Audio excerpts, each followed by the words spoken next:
Hello and welcome to Agile Meridian's Agile Shorts. This episode, we're going to be talking about the C-suite and how the C-suite can really benefit and how they can get engaged and benefit from serious changes to their organization, serious improvement opportunities they want to do, whether it's a tool set, whether it's moving into a new market space, whether it's post mergers and acquisitions type activity, things that are happening for companies that are very large in scale, and how do they maximize those things? How do they get the maximum valuable output from these types of activities?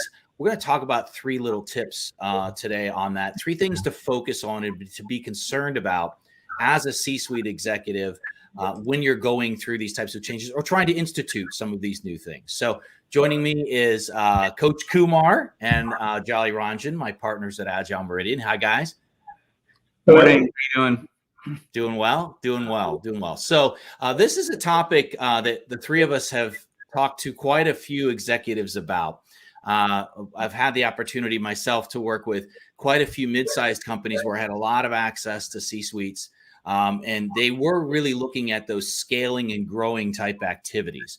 So these were things that involved tool sets that helped them manage larger capacities, but they were also about how do we expand into new marketplaces? How do we bring on an entirely new product line or something that we're not familiar with? Things that were helping them to improve or grow, even battle new competitions or new modalities for their products and services that they weren't familiar with. How do we get involved or engaged in those types of things? And I think that we when we think about this as helping C-suite executives really to get the most out of the time, the money, and the effort that's put into this, because it can be very disruptive and very expensive to make some of these improvements. There's three areas that we really want to talk about today briefly. Obviously, they're big topics and can be broken down quite a bit. But that's really about the C-suite level executives' involvement in these changes, in whatever activity they're trying to do. And let's talk about that one first, actually. So I wanted to go to you all. What, in your experiences, what have you seen and what have C-level executives talked to you about in terms of their maybe their concerns or their desires to make these changes? And how have you talked to them about their role in these types of activities? Yeah, I think it's really important that leadership leads, right? As the little thing says there. And what I mean by that is that they don't just sign the check to spend the money, that they're actively involved, engaged, demonstrating the types of behaviors that they're expecting from people that are the doers, right? So there's leadership, right. There's leaders, and there's doers. And when you think about a leader's role is to sort of move back and forth between those, because leaders do things as well. It's important for them to lead and demonstrate the types of behaviors that they're expecting as an outcome of transformation, whether it's, implementing some new system level changes or digital transformation or whatever it might be, is that leaders should do more than just sign the check. Right. What do you think, Jolly? Yeah, and another part of that is the people that they have to work with, who they expect to carry forward that vision. One of the most difficult things that I have seen for leaders, especially of big companies, right? I mean, small companies are it's easy to be more homogenous. The culture can be developed from the inside out. But in big companies, I work with one of the biggest mortgage companies in the United States, and their biggest problem is they have 20 vendors at the least, providing different services. How do they hire the right people? Our executives don't know that, right? Do they have the right mindset? It's very difficult to control. So how do we see these big companies and the leaders in those organizations have the right talent mix and the right mindset is a huge challenge for them. I think I have seen them struggling with that very, very often. Yeah, especially when I it I comes to the I right think hire. you're right on that. That's a great transition into that second point. Having the quote, the right people, right? It's not always the most subject matter, the highest level of subject matter expertise in something, because those people may or may not be motivated for the changes that you're looking for. They may be motivated for different types of different activities. So it's that combination, Jolly, like you said, of desire and motivation, alignment to the mission, right?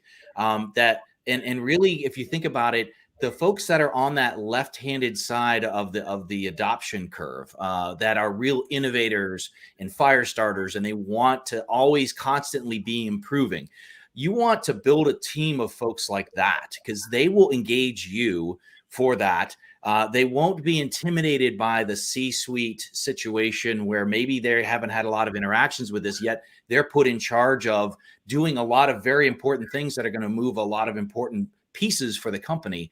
And you're really going to have that tie-in and buy-in, and it makes it easier for you as a C-level executive to get engaged because they're not going to keep you at hand's length. They're going to suck you in. They're going to pull you into this and make you really involved because they want to see this change as well. So they may be learning a little bit as they go, but with any change, with any major improvement, that's the key. And those folks are going to help you establish that environment and help you build the new culture that is going to sustain and promote whatever new changes you're doing.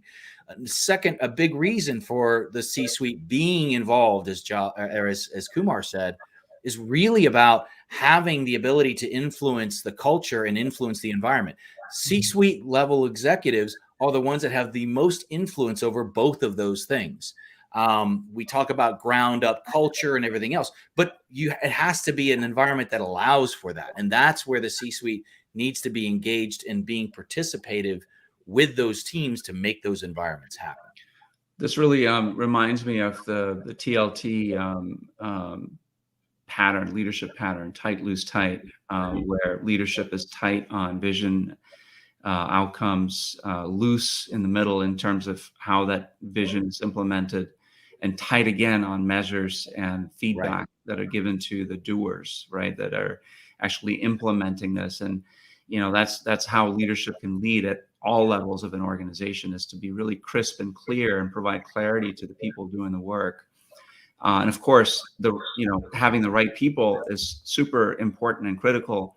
And I wanted to ask this, Jolly, for you, the company that has the 20 vendors, how do they determine whether the vendor has the right mindset for their transformation, or is it more of let's throw some spaghetti at the wall and see what sticks? That's more like our culture. Yeah, and that was a difficult thing for any company to do, not just the big ones, right?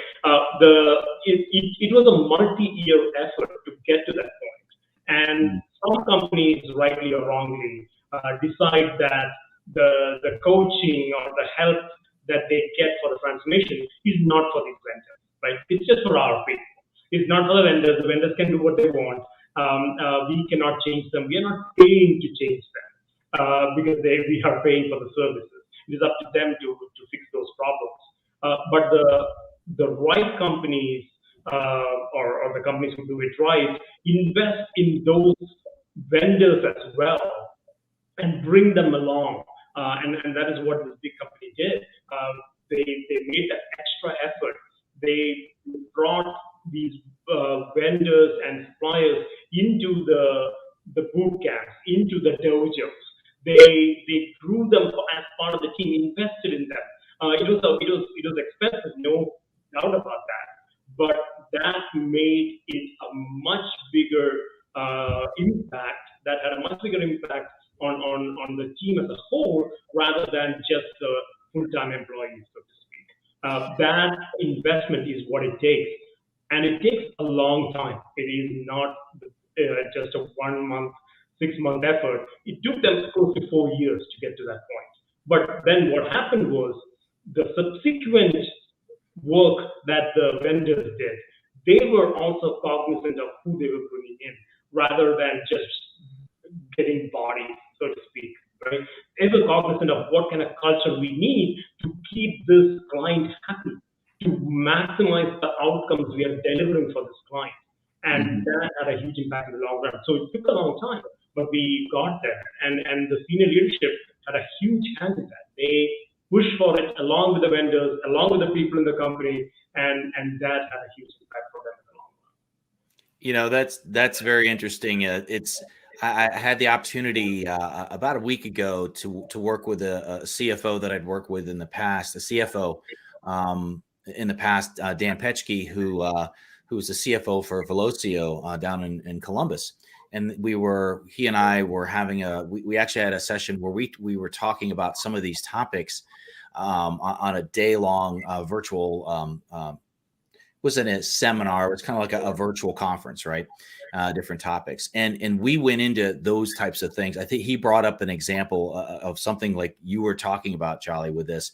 And I was talking about a physical example in the real life where we have in my city, they're putting a roundabout in the downtown area, major project, right? 3-4 year type project, big investment, everything else. And this is going into a town that was built during the industrial age, right? It's when rubber was king around our area, right? So the buildings are old, the infrastructure is old. There's a lot of undocumented work that's done everywhere up and down this street in the downtown area, inclusive of the buildings and everything underground. And they were finding all kinds of things. And they did what I found what was interesting. I didn't realize this. They did 1.5 years worth of work that happened that nobody ever saw, that was happening before they ever broke ground anywhere around where the roundabout was going in. And it was finished in like 3 years. So half of the work was work that was unseen. It was prep to get it ready.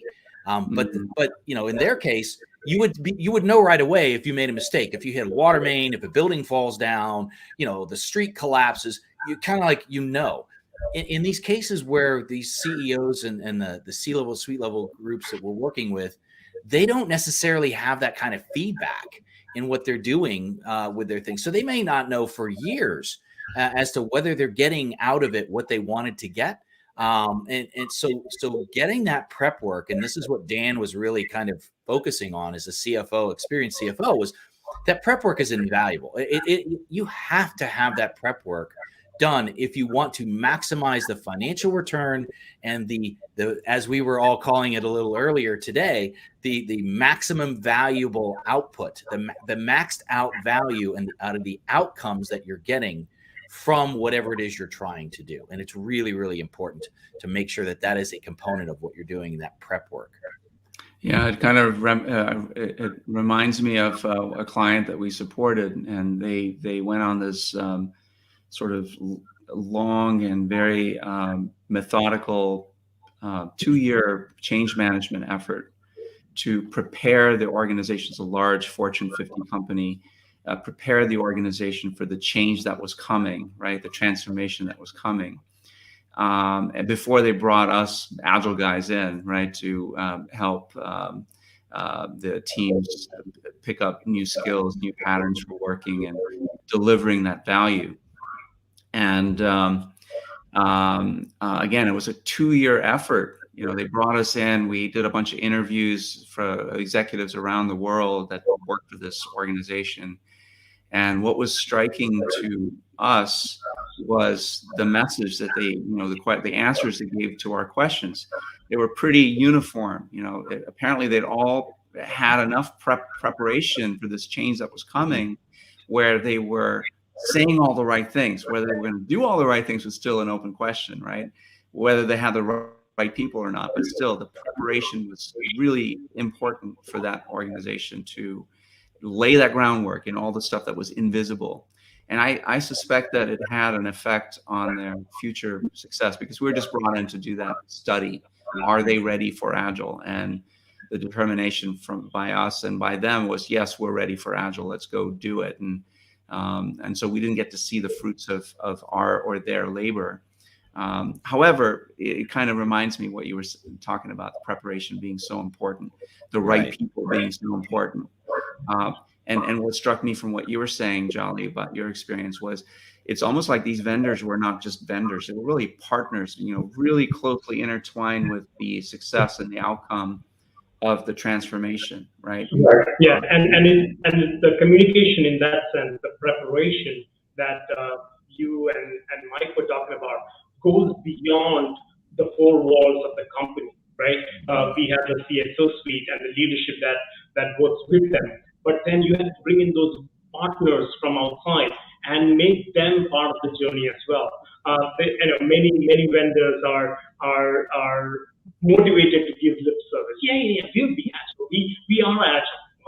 What do we have to do now? Right? I mean, so most vendors are extremely motivated to say that they are part of the journey and they are already well versed in all of this change that we are trying to bring. But the true buy-in comes when that partnership works really well together. And the vendor leadership or the supplier leadership is equally part of that journey. Not just the people who work in the teams, but the leadership is equally part of that journey. And obviously, they can take that skill set, they can take those values somewhere else as well, right? It is not just for them, it is not just for this client, they can take it somewhere else. So being part of the journey is extremely valuable for them, not just for the vendor, for the client that they're working with, but them in the future as well. Yeah. Absolutely. I wanted to sort of touch back on what you were saying earlier, Mike, and on the maximum value outcome. And I suppose from a CFO's perspective, it's about maximizing value, right? Absolutely. Can you talk a little bit more about that and your discussions within this panel? Yeah, absolutely. And this was a key, right? It's like you're going to spend the money, you're going to spend the time and the effort, the frustration, the risk involved, everything else you're going to do these major improvements, changes, adoptions, that we're talking about. You want to achieve that maximum valuable outcome, and you can do it. Believe it or not, it's that slowing down to speed up with all the preparation and the right teams, and then you being a part of that journey. Those three things that are so often skipped or missed, a lot of times because maybe this isn't your first time trying to do this. Maybe it's your second or third, or you're brought in as the C-level executive to try it the third time because the first two times failed. So you're already, the clock started before you ever even started the job, right? So you're under this pressure to start doing things, and it's going to be very interesting because you need to get that opportunity to quickly come up to speed and find out what has been done and what was missed. Because the likelihood is if something didn't go well, if you didn't achieve that maximum valuable outcome, that thing you were able to forecast and say, this is what we're going to get if we do this. The likelihood is one or multiples of those three things that we just mentioned either got minimized or completely overlooked, or they weren't important enough in the plan, in the activities going on. Because what we've seen in talking with Dan and other executives, and what we've seen with what we've done, the folks that have done that, it seems like it's a longer thread, but the minute the rubber hits the road, they're rolling and they're getting instant value back and repetitively, and it's sustainable, and it's returning way more than what they forecast because they got all those unknowns known before they got into breaking ground. As we said with the civil engineer example, right? You didn't hit anything that you didn't know was there. It was all known. Now, obviously, there's a balance of that with deadlines and everything else, but you can't ignore those three things. They have to, as a C-level executive, you have to be able to guide and influence that into the thinking of board members, of investors, of venture capital groups, of shareholders, whoever you're answering to. That has to be a part of it, and putting that value outcome and the why around the what and the how is going to be really helpful for you to be able to make these impressions happen and to make these things happen in real time. Yeah, again, I think I see a really strong connection with TLT, right? The tight, loose, tight leadership pattern, where that bottom tight, the measures, the feedback, lends itself so well to this. We're coining it the MVO, right? To contrast with the MVP, the minimal viable product, from a CFO's perspective or a C-suite's perspective, it's the maximum valuable outcome that they can realize from the investment that they're making. Right, exactly. And I think that to keep those three things in tune and in play are really going to give you the best opportunity you have to achieve that maximum valuable outcome for what you're doing. And if you can tune that into your program, you're going to find that you're going to be more successful in a quicker frame of time than you would be if you tried to start breaking ground right away and tried to handle the situations you uncover as you go. Right. Just a short plug for a meetup that I'm co-hosting with my buddy Chel Torre next month, November 17th. And it's talking about TLT and OKRs, objectives with key results, and sort of how these two patterns can coexist and even sort of improve on each other's strengths, right? So we'll put a post out soon, and so you'll be able to join that. And to your point, Kumar, one other plug. I know the three of us do this all the time, but it's good to let people know. Reach out to us if you're interested in finding out more about these types of situations, the experiences we've had, even connecting you with other C-level executives that have had success and what they did. I know I've done that quite a bit. I know both of you have done that before, and saying, hey, you know, I can come in here and talk to you, but let's talk to another C-level executive that's actually done this and have them tell you what the value was of doing these three things when they went through a major event in their organization or tried to do a major improvement in what they were trying to do. So we should try to get one of them on our show. Absolutely. I think that would be a great follow-up to this. Yeah. Any parting thoughts, Jolly, Mike? No, I mean, I go back to what, Mike, you said before. The right people, the right mindset, and focusing on those outcomes are what gets you to that place that you're looking for. Most of the time, the transformations start out with a core vision, and then it gets kind of diluted over a period of time. But if you stick to that core message that you had at the beginning, have the right people and leadership in place, that is the way to maximize the value outcomes that you're looking for. Agreed. Absolutely. All right. Well, that's a wrap for our Agile Short. We kept it to just a tad over 20 minutes. So still pretty short. I hope you enjoyed it. Short-ish for us. Yeah, exactly. That's right. We do like to talk. All right. We'll see you in a couple of weeks. Thank you. Thank you, everyone.